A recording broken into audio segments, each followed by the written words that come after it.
Hey everybody, Dr. Ben here at the Functional Medicine Centers, and I just want to today go over, we're going to spend maybe 30 minutes or so, Q&A. There's a lot of information out there running around. There's a lot of different things that people are wondering about. They've been asking questions. Patients have been emailing, texting, calling, saying what's really going on with the whole COVID-19, all the issues that we're seeing. Is it really as bad as they're saying it is? How contagious is it? All these different questions we've been getting. So I'm going to run through some of those questions that I've gotten personally, and then for anybody out there that has questions, that's wondering what to do, how to deal with this, what they can do for their body, go ahead and post them in the comment section, and I'll be answering those as we go along. So again, I'll get started just on the thought process of what we do with patients, what functional medicine is, and how this relates to what's going on now, and then we'll get into those questions. And really, when we talk about functional medicine, it truly is about how do we get the body healthy, how do we keep it healthy, how do we get it to where it can actually be able to fight off something like this. If you look at all the recommendations out there from the traditional medical model, what are they saying? They're saying do what? Wash your hands, don't go out in public, avoid people. Maybe they've got, if you get really sick, then you can go on a ventilator, then you can go on antibiotics for pneumonia or some other type of infection. But otherwise, there's nothing preventative that they're talking about, nothing that they're saying, hey, don't go drink that Coca-Cola or get a good night's sleep or anything like that. All it is just let's do everything we can to isolate ourselves and not get exposed to it. But I guarantee you there's going to be people exposed to this virus that do great with it, that are going to come out fine, that never even realized they had it or they had that exposure. So again, this is a live Q&A for everybody just jumping on. So if you've got questions, go ahead and post them below in the comment section, and we'll be getting those. I'm going to do this a little bit more real time, and so if you've got questions, go ahead and post those. But I'm going to get started with a few questions that people have been asking me very specifically on what is going on out there. So one of the first questions that a lot of people are wondering is, how bad is it? Is this really the be-all and end-all, the one that's like The Walking Dead or any of these movies we've been seeing? How bad is it? And again, hard to know for sure because the statistics aren't going to be totally in for many, many months. What I'm hearing and reading, the World Health Organization is saying that 80% of the people that get the COVID-19 are going to have either no symptoms at all or very mild symptoms. So many people have probably had it and didn't even realize it. So the World Health Organization says 80% of the people that are going to be getting this virus are going to either not even realize it or have very mild symptoms. So that's the great news, is that very high percentage of people are not going to have any effect from this virus at all.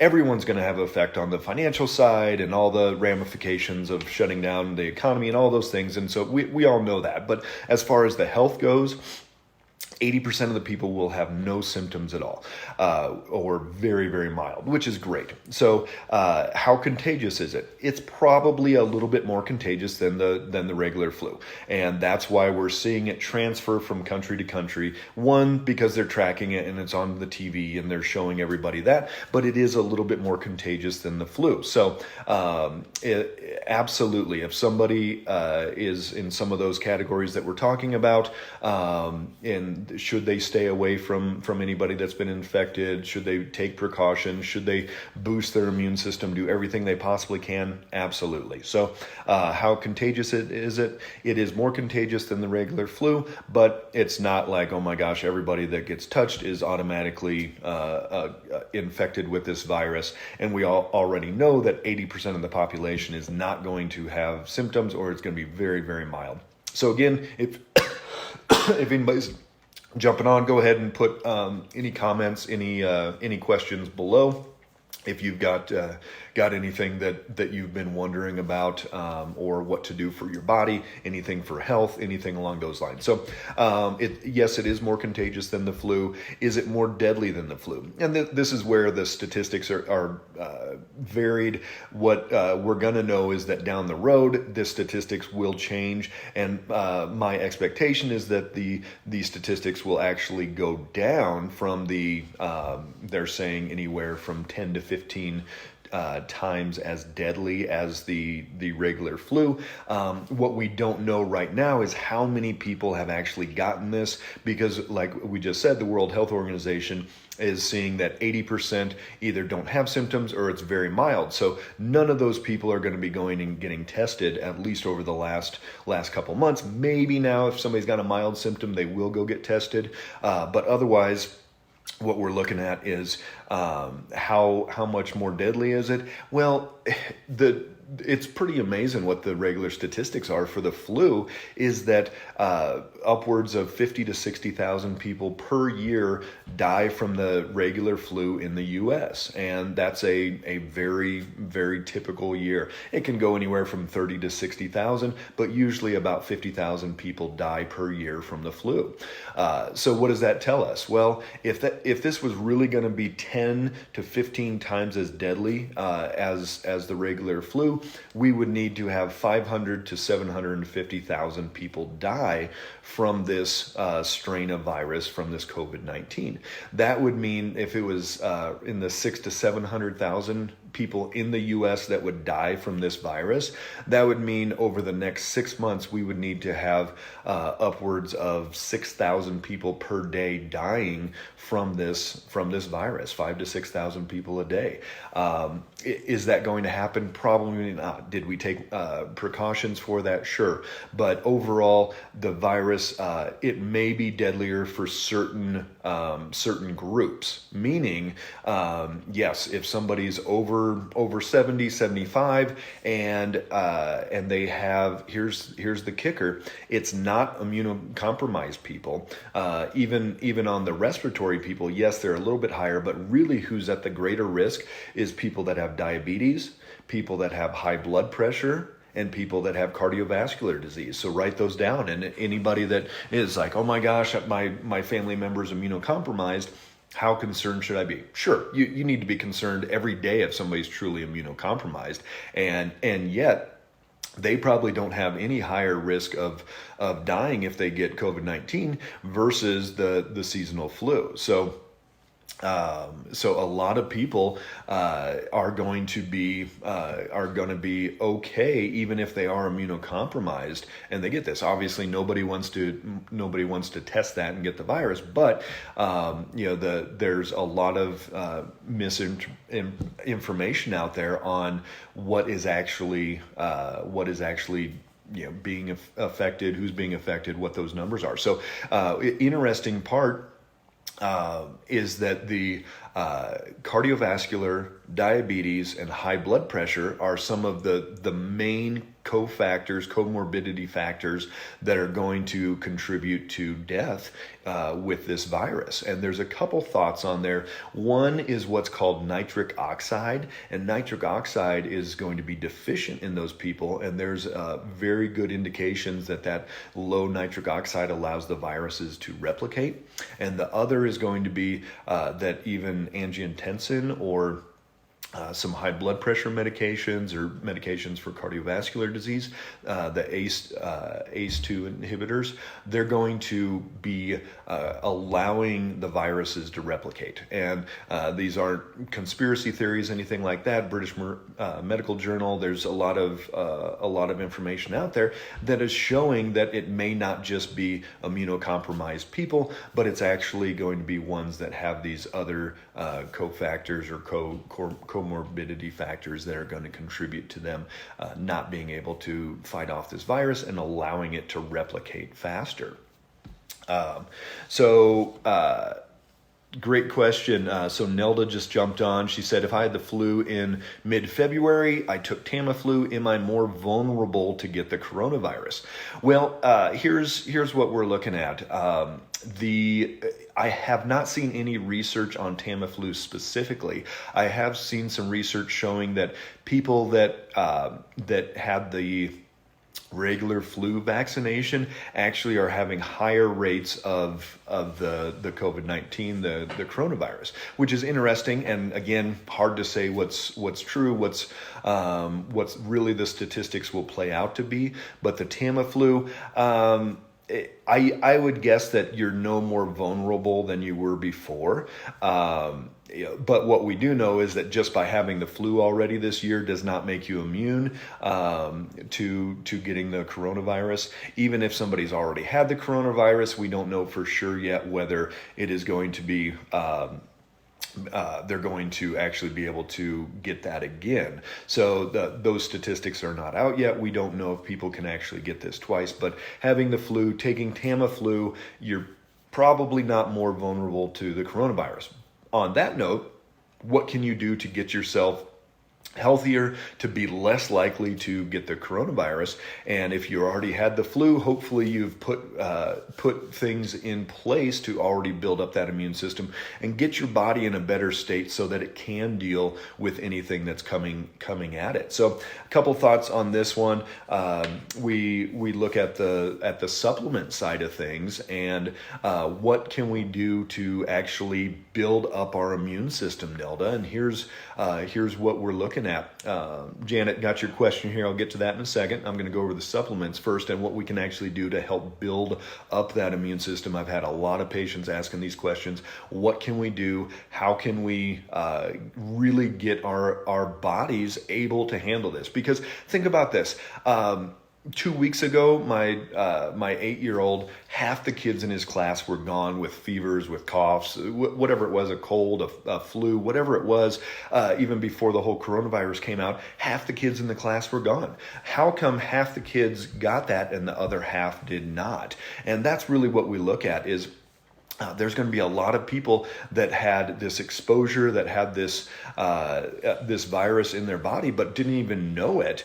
And why and how? Because their body was able to deal with it. If everybody remembers West Nile, it's a virus that is transported by mosquitoes, really went through Colorado, a bunch of areas, and back in like 03, 04, 05. And the stats show between 80 and 90% of the people that got stung by a West Nile mosquito had no symptoms whatsoever. So a lot of people are going to be able to fight off this virus and not have anything at all. And whether that's West Nile, whether that's the coronavirus, whether that's the regular flu. And Jan, we got your message there. We'll get to that one as well. So what can we do as far as supplements go? Some of the main ones, vitamin D is going to be huge. If somebody feels, write this down, if somebody feels that they are getting a cold, a flu, anything coming on, this is not just now, but anytime, you want to take 50,000 per day of vitamin D for 3 days to boost that immune system. That vitamin D modulates that immune response, so it can turn it up, can turn it down. But in this instance, we want to turn it up as much as we possibly can. So 50,000 a day for 3 days of vitamin D. We want to do vitamin A. Vitamin A, another fat-soluble vitamin, is great for immune system modulation, immune system improvement there. So we'll go heavy dose vitamin A for a few days as well, 50,000 also there.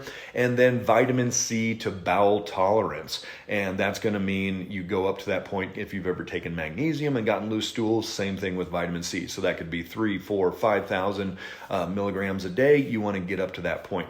Another really good antiviral and good to help with this side of things more on the kill off as opposed to the immune system side is NAC, N-acetylcysteine. And this is going to be a really good antiviral that people are going to be able to take on a regular basis. So immune system wise supplements, we want to add in the A and D and C are going to be really good ones just regularly to help support that immune system, but it's going to be that good boost. Zinc and selenium are also really good, but the A, D, and C are going to be my top choices for that. So then, Janet, if someone tests positive, at what point are they no longer considered contagious? different reports out there at this point. We're seeing between 3 and 6 weeks is the information that is out there, and looks like at least 3 weeks of incubation period, especially with kids. And I think that's one of the problems in Italy. So we've seen a lot of these reports of Italy and just the chaos over there and how bad it is. But think about this. There's no retirement communities in Italy. Well, maybe a few, but hardly any compared to the US.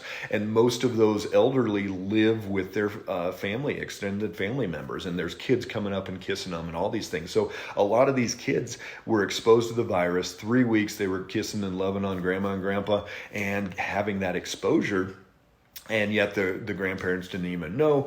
And there's a very high percentage of the population, over 25 to 30% of the population in Italy, over 65. And so they're not set up very well for this. The numbers and statistics in Italy alone are pretty similar to the US in just how many people die every year from the regular flu. So even though they're a lot smaller country, they just don't have the infrastructure, the medical, the testing, whatever it is to get their people healthy and keep them healthy in there. So I would say at least 3 weeks, and that's probably I'm expecting this quarantine and everything to last another 1 to at least maybe 2 to 3 months, but definitely at least a month and a half more, because we're going to have to get to a peak where we've actually peaked with the number of cases and deaths and all that. And then they're still going to have to wait 3 weeks before they're going to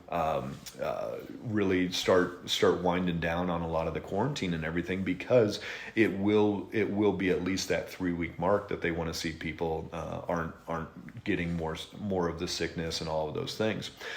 So it'll be interesting if that gives you an idea on how long this might go on. And I think that's why President Trump over a couple days ago said that this may go into July or August, and that it may go that long. And here's the thing that might even happen in China is that we may see that those cases start going up again. So China, totally different society than we have. If they say jump, you jump, and they literally can move millions of people in a matter of days, and they just load them up, move them other places, bring other people in, whatever it is. And so yes, they quarantined, by gunpoint and everything else, and locked everything down, but those viruses are still there. As soon as they open things back up, and if those people have not been exposed, there's going to be a surge again and another exposure. So hard to say what's going to happen with the how long things are going to be in lockdown and how long this is going to go.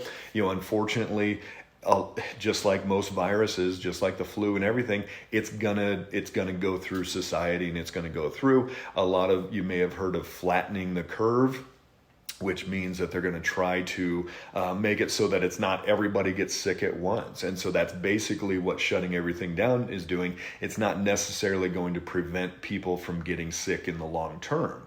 It's going to be in the short term. It's going to say, okay, don't all go up real high, but it may not be that whole all at once there. So let me see this one. Jan said, I get asthma with upper respiratory and worried about needing steroids during the coronavirus. So Jan, absolutely, with the upper respiratory issues, again, you want to make sure that your airways are as open as possible. That's with the even doing the old school boiling pot of water. You put the towel over the head and you breathe the steam in. You put some herbs in there. You put some essential oils in there, and keeping the nasal passage moist is going to be very helpful to prevent that from happening.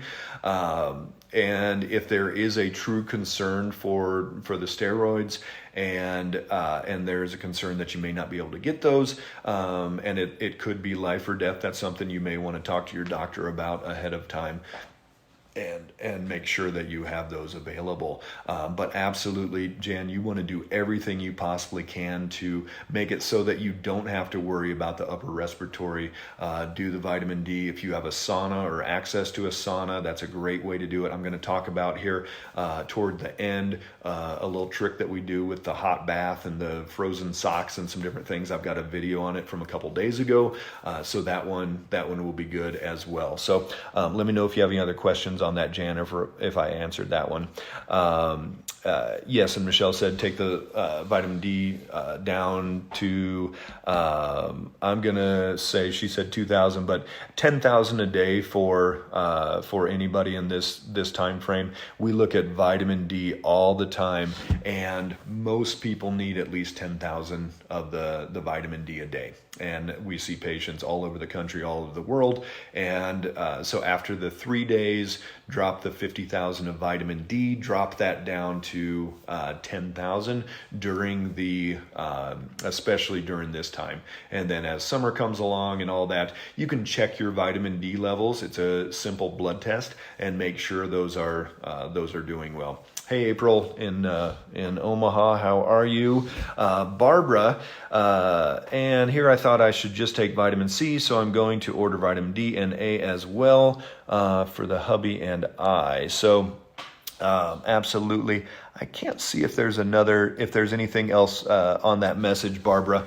But yeah, absolutely. The A, C, and D are going to be really helpful. Those, I'll recap for some people that were just getting on. Vitamin D, 50,000 a day for the first 3 days if you are coming down with something, whether it's this or any cold or flu. Vitamin A, same thing. And I prefer vitamin A from fish liver, and it's when you just look at the bottle, you'll see whether it's a synthetic form or actually coming from fish liver. So you'll want to use that one. And then the vitamin C is great, but in and of itself, vitamin C isn't going to fix this as much as some other things. So A, C, and D are going to be really, really important.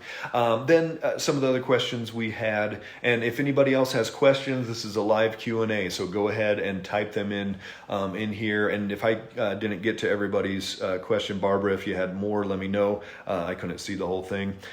So this is a live Q&A. If anybody's got questions, go ahead and put them in there. Hey, Kayla.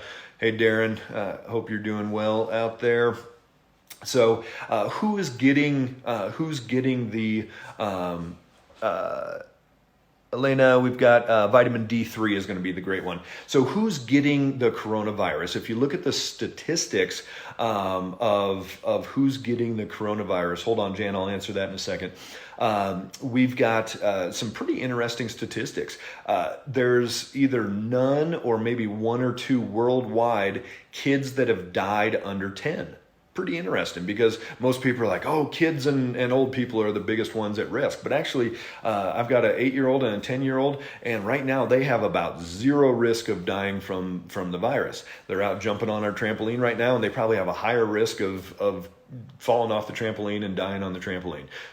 Knock on wood, God forbid. But that's basically what we're looking at. So good news, kids seem to be very, very resilient when we're talking about this virus. Even going up into the teens and 20-something-year-olds, very low likelihood of death. Sure, could they get it? Could they feel bad? Sure, that could absolutely happen. But those ranges look to be similar to regular flu and that potential death risk. So really not as big of a deal there.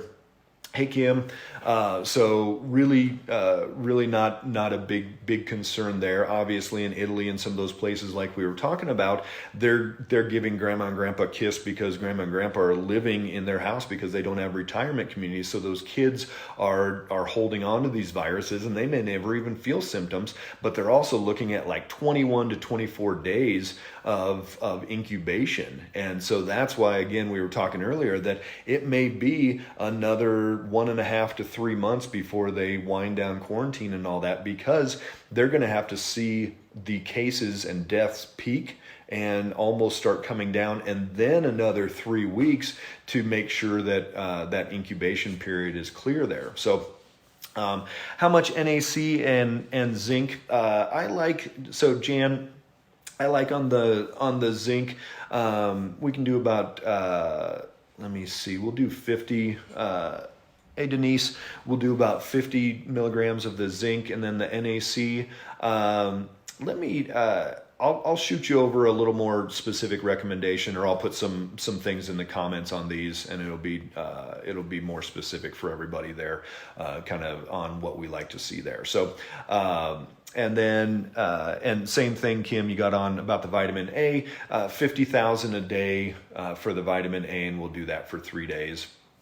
So the NAC and the zinc are more of the antiviral, but the vitamin A, D, and C are really going to be more of an immune system boost.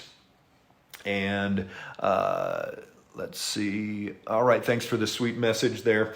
All right, so then who is getting this virus? How much do we really have to worry about? What do the statistics show? So then, as we start getting older, obviously the rates of death go up quite a bit, and we go from that like 0% for kids under 10, from about 10 to 30 to 40. It's about that traditional 0.2% death rate, which is pretty similar for the regular flu, for a lot of these different conditions that we have. So what does that mean? Well, the concern there isn't that we're gonna die in that range, but that they would expose somebody else and potentially get that. But even there, a lot of those elderly, a lot of those people are still gonna get this virus. Right now, a lot of the lockdown that we're looking at, a lot of this quarantine, that you've heard the term to flatten the curve. And what that means is if our curve, we're going to have X number of people die, and that's probably going to happen almost regardless of what happens, because what they don't want to have happen is everybody, like right now in Italy, a lot of people are going to the hospital all at once, and they're overwhelmed, and you've seen pictures and videos and all that. So that's that curve they're talking about. So people are in the hospital, they're sick, there's a lot of people there all at once, but then it dies off quick, and then in a month or two it's over. So what they're wanting to do is flatten that curve, really expand it out, and we'll still have 10, 20, 30,000 people die, but it'll be over a slower curve, so the hospitals and doctors and everybody can handle it. And so that's kind of the dilemma, is that virus is still going to be out there, it's still going to be exposing people, and even 2, 3, 4, 6 months down the road, that's why we were talking about China, they're probably going to have this bump in infection rate again as they start bringing people back in and opening things up. They know they can't shut down their economy for 6 months. That's what drives everything over there. And if their economy shuts down, being communist, then their food to their people shut down, and then it's a big mess. Hey Ronnie, I'll get to that question in a second. So one of the things that we're looking at is, as the age goes up, the potential rates of death goes up. But again, if you look at those comorbidity factors, cardiovascular disease, and this is answering your question there, Ronnie, cardiovascular disease, diabetes, and high blood pressure are the three main ones that are going along with a higher rate of death.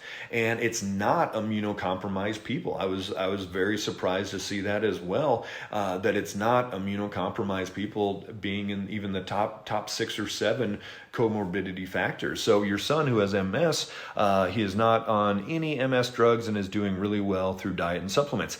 I would have no more concern about him than I would anybody else if he was just a healthy person that's doing well through diet and supplements. So as far as he goes, sure, nobody wants to get sick, nobody wants to have the flu. Everyone that I've known that has gone through coronavirus, either they didn't really feel much of anything, or it was like a really bad flu. And nobody wants to die. Nobody wants to be that one that kisses grandma and then she dies. And yet, for Ronnie, I don't think your son is at any greater risk than anybody else, especially with what his health concerns are at this point. So again, you want to help him be as strong as possible. So what can we do? We can make sure we're getting our good deep sleep every night. And this is challenging, obviously, when people are worried about their jobs and they're worried about what's going on with the financial side and the stock market, and are they going to have to work 5 years longer because the stock market crashed and all these different things. Sure, it's going to be more challenging to sleep, but do everything you can. Take magnesium, take melatonin. I've got a bunch of videos on how to prep yourself for good quality sleep state, and that's going to be using salt lamps, using reddish or orangish light bulbs, turning your lights down, turning TV off, iPads, iPhones, your Facebook feeds, all that stuff. You got to give your brain a chance to calm down. Getting in a salt bath and really warm, hot, calming that down as much as possible is going to be really helpful. Thanks, Barbara, for that question there. I'll get to that one in a second. So we've got to be able to support that system, and a lot of that's going to come from getting a good quality sleep state. So at least an hour before bed, turn off your phone, turn off your computer, your TV, any of those things, and you do some breathing techniques, do some relaxation techniques, pray. It's a great time to quiet your mind, meditate, whatever you can do. This is our chance to quiet things down. There, for us, 4 boys, we don't have soccer games, we don't have practices, we don't have running around to clubs and all these things. So it's been a very quiet week. It's spring break anyways, but still, we've gone out biking, we've gone out hiking, we've been doing a lot of just relaxing, fun things, and now's your time to do it, because really, sitting there and stressing and just hooking into Facebook and everything else is not going to get you any healthier. So we've got to shut it down, and we've got to calm that sleep down. So calm that stress down. So you've got to make sure you're getting that sleep state as well as you possibly can. All right. So Barbara, another question. Thank you for the info on vitamins. My granddaughter is due in 2 weeks. What advice can you give her, please, to keep them healthy? I'm assuming it cut out there. So here again, another thing that we're looking at, and probably too late for this decision. We had all 4 of our boys at home, and we had a midwife and home birth, so we didn't have to worry about the virus and just any infection, staph infection, strep infection, anything that's going to be at the hospital. So again, here's the thing: is that really, I think your granddaughter that's gonna be born is no more at risk from this virus than she would be from the cold, the flu, from getting any of the bad bacteria infections that you can get in the hospital. So I think for mom, I would load up on probiotics as much as she possibly could, because especially if it's a vaginal delivery, that's when the baby gets all that good immune system. Mom needs to start breastfeeding ASAP. If there's any issue with latching, with anything like that, she's got to figure it out as soon as possible, because if that baby gets a virus, if that baby gets exposed to something, it doesn't have the immune system totally built up yet, but the mom will. And so the virus is going to get transferred over to the mom. The mom's going to create the antibodies. That's going to get transferred back to the baby. And so she's got to nurse. And if at all possible, have a vaginal delivery to get that immune system of that baby up where it needs to be. So that's going to be a huge part of it. Have mom start taking lots of probiotics. And if mom has been on any antibiotics lately, if she knows her microbiome, which is that good bacteria, bad bacteria, all of those things is out of balance, there's even vaginal suppository probiotics, and that can help flourish through there. So when the baby does come out, it'll be exposed to more of the good stuff as well. You're welcome there, Ronnie. Any other questions, let me know. So I think yeah, definitely for your granddaughter's mom there, that have her do the A, the D, and the and the vitamin C, the vitamin A. Obviously, there's the reports of issues with pregnant moms doing that, but and so I'm not saying to go against those recommendations. But personally, if we were doing the natural form of the A, I would do less than the 50,000, but I wouldn't be concerned about taking even 20,000 a day of the vitamin A. Again, I'm not giving medical advice on any of this information as far as what you should do specifically. These are all just general guidelines that we know can help the body. Again, the stats of older people are going to be, yes, they're going to have higher death rates, but that's going to happen with any cold or flu. Should they be staying home? Should they be protecting themselves? Should they be doing everything possible to support their immune system? Absolutely. Some of the other things that we talk about when we look at helping that immune response is going to be, how can we get the body working better? And this is really where that functional medicine perspective comes into play. And here's what's going to happen is this is going to die out over the next 1 to 6 months. And people, hopefully, this is my biggest hope, people will not go back to their regular lifestyle and their regular life. And that being 70% of the U.S. population is overweight or obese. We've got 100 million people in this country that have diabetes or prediabetes. We have millions and millions of people that are sick, that are chronically ill, and ultimately doing this. Hey, Sonia, hope you're doing well. Ultimately, these people are doing it to themselves. And what does that mean? Not that I'm giving a guilt trip or anything, but we're able to reverse diabetes in patients all the time. Type 2 diabetes, we can reverse that in 6 to 8 weeks, and it can be gone, and they never have to deal with diabetes again. We do that all the time, and these things are because we change what somebody's eating, we change what they're doing with their diet, their nutritional state, working on their liver, working on whatever it is that's out of balance. We're going to give that body its best chance possible to be healthy. And if you look at what's going on in the hospitals, in the recommendations, go online, how to not get the coronavirus. What are they going to say? Anybody? Go ahead and type it in if you've read it. First one is going to be what? Wash your hands, right? So wash your hands. Don't go out in public. I do a 10-foot pole. No, I'm kidding. But 6 foot, you want to stay around from people 6 foot. You're social distancing.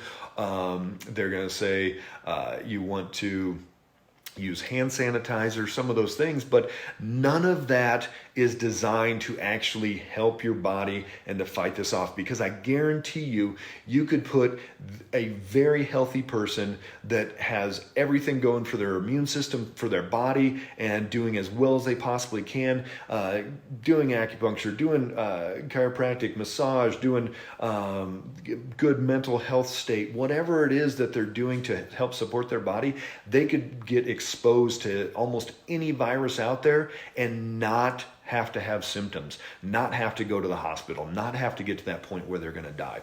And that's really that functional medicine perspective, where we've got to get our bodies as healthy as possible.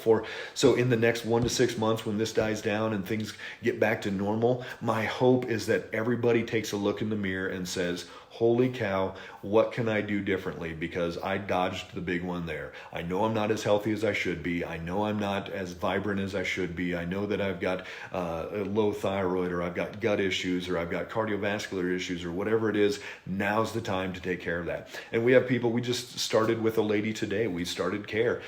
She got her binder where she's going to be writing all of her food down. She got her initial couple supplements that we're starting with. She's writing down her dietary regimen. She's checking her blood sugar every day, and we're getting started. Even in the midst of all this turmoil, she still said, you know what?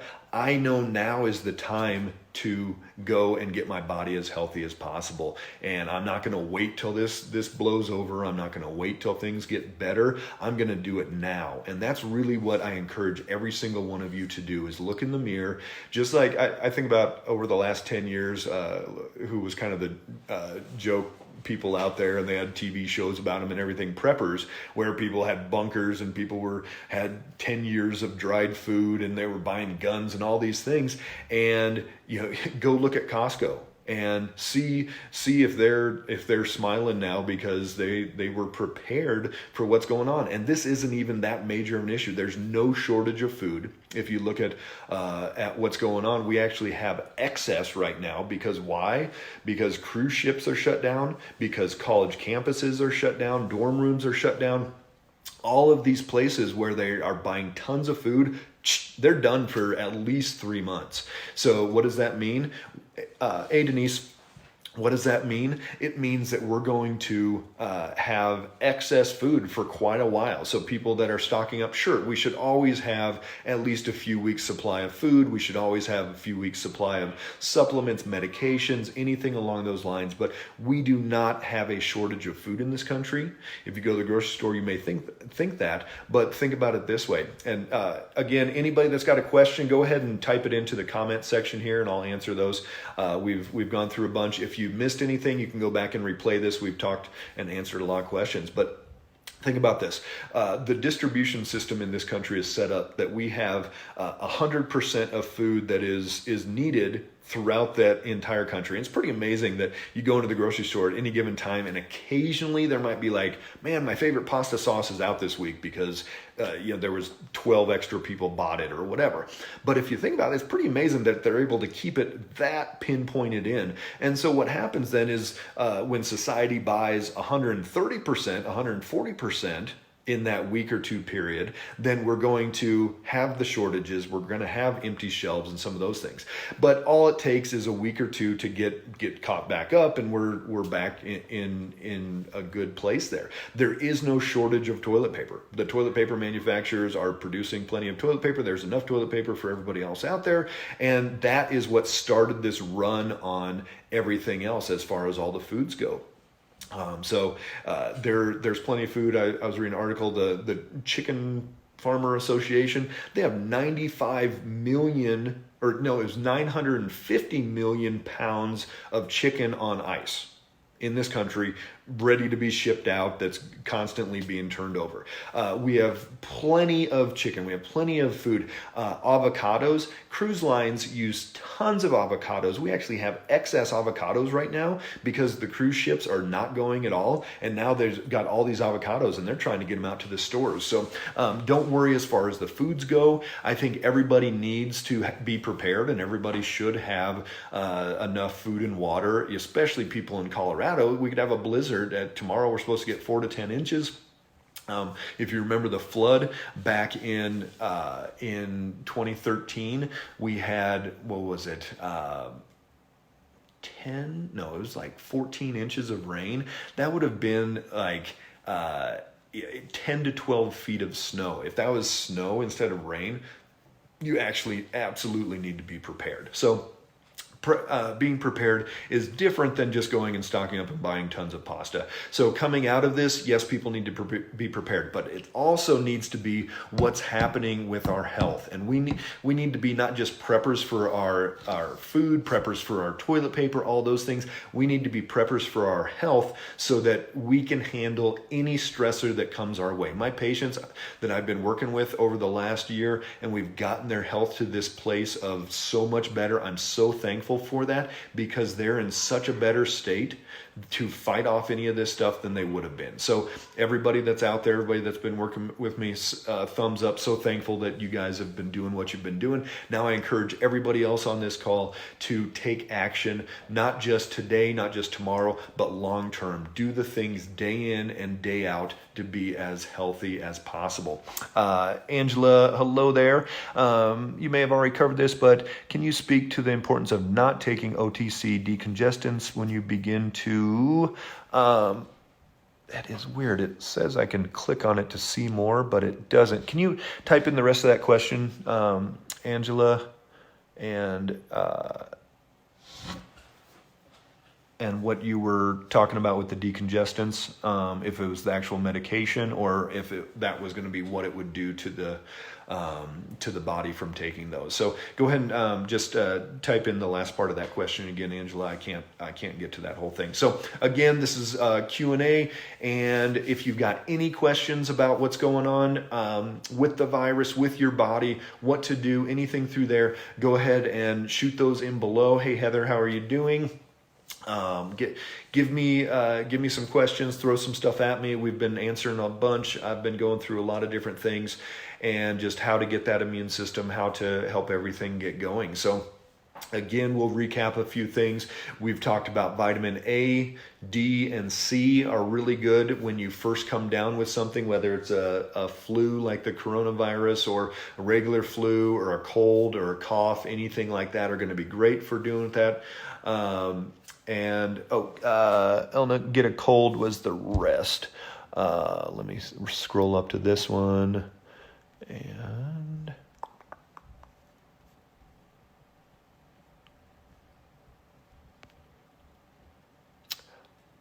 okay,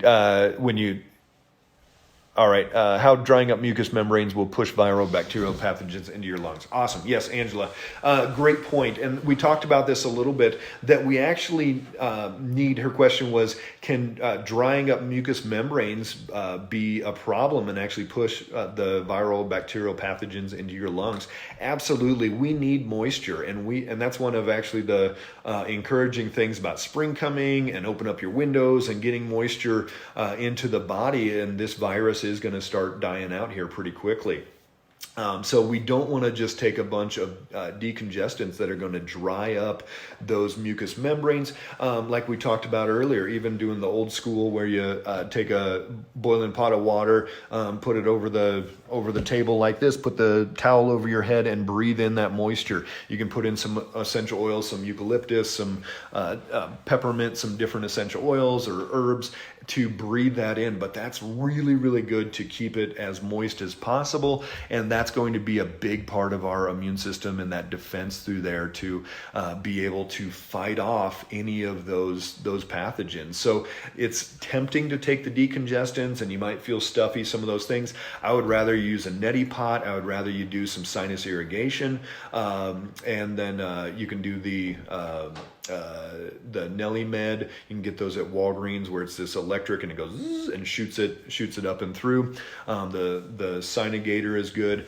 We use a product called Agramax, which is from Pharmasource or CitraSafe, and it's a citrus oil based anti. So we'll put that in our water. We'll put that in the Sinigator. A lot of different places to help kill that off. The Agramax is one of the best things that you can do to kill off through those. So if anything, you want to get a little bit more moisture in there and run that either a neti pot or the Sinigator, the Nelly Med, any of those things through there. So go ahead, if you guys have questions at all, go ahead and put them in below. I know we've had some new people get on here as well. So again, recapping who gets this and who's most at risk. Great news again, if you do have children under 10, I think the last I saw there was 0 deaths around the world in 0 to 10 range. So no deaths in those under 10-year-olds. So they've got basically 0 chance of dying. The 10 to 30, 40 range, almost the same rates as the regular flu. So again, not a huge concern for dying, not a huge concern for death on that side. As the age goes up, yes, it goes up, but a big part of it is cardiovascular disease, diabetes, and then looking at the high blood pressure are all going to be the 3 main comorbidity factors that are going to contribute to higher death rates. Couple thoughts there: nitric oxide, but also the people taking the angiotensin or the ACE inhibitors. And there's some specific research coming out on why that is. So we've got to keep that immune system working as well as possible. We've got to make sure that our bodies are able to fight this off. So the sleep, the exercise, we're going to be coming on back live at 5 o'clock with Michelle. We're going to be doing an exercise program for anybody that's wanting to get some movement. We know all the gyms are closed down out there. If you've been doing personal training, anything like that, we've got to keep the body moving. We've got to get good quality sleep. Keep your blood sugar as stabilized as possible. I did a video a couple days ago on that one. So you've just got to keep that body working as well as you possibly can. We've got another question there. Is Flonase also not recommended? Unless it's something, and here's the fine line with Flonase. If it's something where you're not sleeping because you're so congested and you can't even breathe and it's affecting sleep, it's a fine line between a couple nights of taking Flonase, but if you're doing that every day for weeks and weeks and weeks, definitely not constructive, and you've got to get to the underlying why. And that's the whole point with functional medicine, is we've got to get to the why that somebody is having that and is that congestion. And if it truly is just a virus, bacteria, short-term thing, do use the tools we already talked about to open that up. If it's a long-term thing, then you've got to figure out the why. It's usually foods, some type of allergy type situation there. It could be chronic infection. Even with the chronic sinuses, they're just not quite right. It could be a tooth infection as well. And that can actually go up into the sinuses also, and it could just be that the body is inflamed and irritated and producing excess mucus. A lot of different issues in there. So you've got to get to that underlying why. So I'm going to wrap up here in a couple minutes. If anybody has any more questions, go ahead and type those down below, and then we'll be getting back on live at 5 o'clock Mountain Time. And Michelle will be leading an exercise class for all you people that haven't been able to get to the gym, that want to get some movement, that want to get that exercise. This class tonight's going to be a little bit more of a beginner class. This morning was a little bit harder. So again, we just want to get as much help and support for you guys out there as possible, especially even in Colorado here. They're even talking about confinement and shutting everything down. So then they'll even encourage people just to stay in their house, which I think at this point in our lives is definitely not constructive. We need to be outside. We need to be getting that vitamin D. We need to be getting fresh air. You've got to get moving. You've got to get your body working as well as possible. So if you've got any questions on how we work with people, on what functional medicine is, go ahead and shoot us a direct message through the Functional Medicine Facebook page here, our website as well. If you just Google Functional Medicine Fort Collins, we'll pop up there, and we're the first one that comes up on the Google searches. Any questions at all, go ahead and shoot them to me, even if it's on a private message. We're setting up where you can do 15-minute consultations with myself or my nutritionist, just to talk about health, to talk about anything that you have going on. We want to be here as that support in this time of need for everybody, and just give as much as we possibly can. So if you just need someone to talk to quick, we can be here for that. If you've got specific questions about your health or where to go from here, if you're dealing with autoimmune, thyroid, digestion, energy, all these different conditions that we see all the time. Unfortunately, those don't go away. Hey, Juliet, hope everything's going well. Long time no see. If